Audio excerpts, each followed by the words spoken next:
అందరికీ welcome to simple recipes by Suvarna. ఈరోజు చాలా వెరైటీ రెసిపీ చేసుకుందాం. ఇక్కడ బనానాస్ తీసుకున్నానండి. బనానాస్ ఇలా నల్లగా అయితే తింటలేదు పిల్లలు. మీ ఇంట్లో కూడా ఇలాగే చేస్తున్నారా పిల్లలు? ఒకసారి కామెంట్ సెక్షన్లో కామెంట్ చేయండి.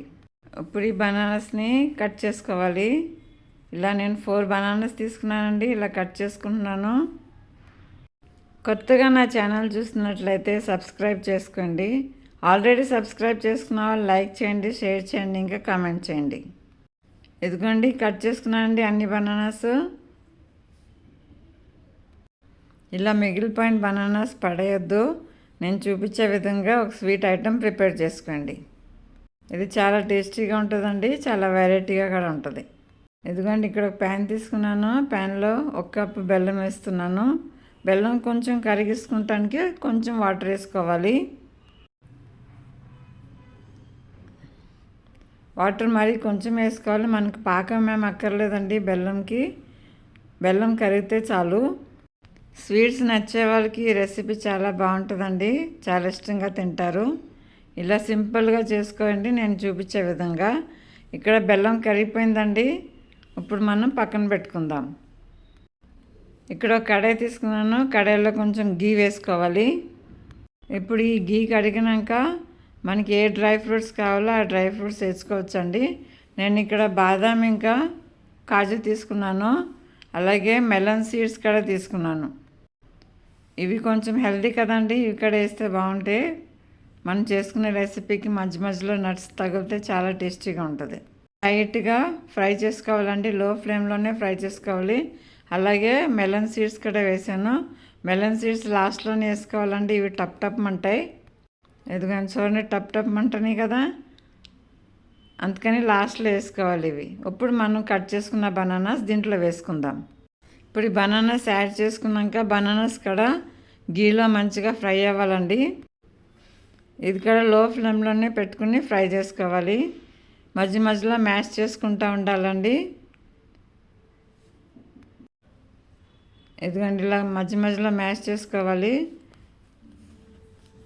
ఇలా మ్యాష్ చేసుకుంటూ ఫ్రై చేసుకోవాలి. ఎందుకంటే దగ్గరికి అయిందండి.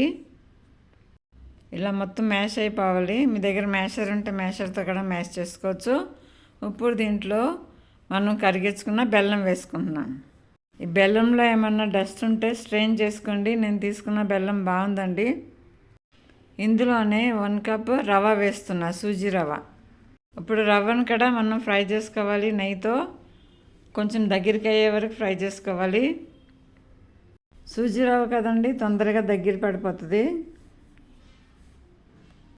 ఈ ప్రాసెస్ మొత్తం లో ఫ్లేమ్లోనే చేసుకోవాలండి. ఇదిగోండి ఇలా ఉడికించుకోవాలండి. ఇప్పుడు దీనిలో 1 కప్ పాలు వేసుకుంటున్నాను. రవ్వ కూడా ఉడకాలి కదా, ఈ పాలతో రవ్వ ఉడుకుతుంది.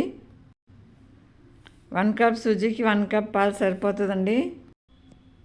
ఇదిగోండి ఇది కూడా దగ్గరికి అయ్యే వరకు మిక్స్ చేసుకోవాలి. ఉండలేం లేకుండా మిక్స్ చేసుకోవాలండి.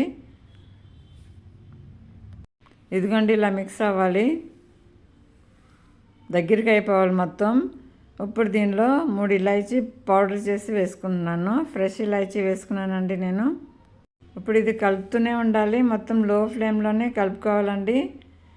ఇప్పుడు ఇది ప్యాన్ సెపరేట్ అయ్యే వరకు మిక్స్ చేసుకోవాలి. ఎందుకంటే ప్యాన్ సెపరేట్ అవుతుంది కదా. ఇప్పుడు మనం దీన్ని వేరే ప్లేట్లోకి టర్న్ చేసుకుందాం. ఇప్పుడు ఈ మిశ్రమం చల్లగా అవ్వాలండి. ఇప్పుడు చల్లగా అయిన మిశ్రమంని మనం కట్లెట్ షేప్లో చేసుకుందాం.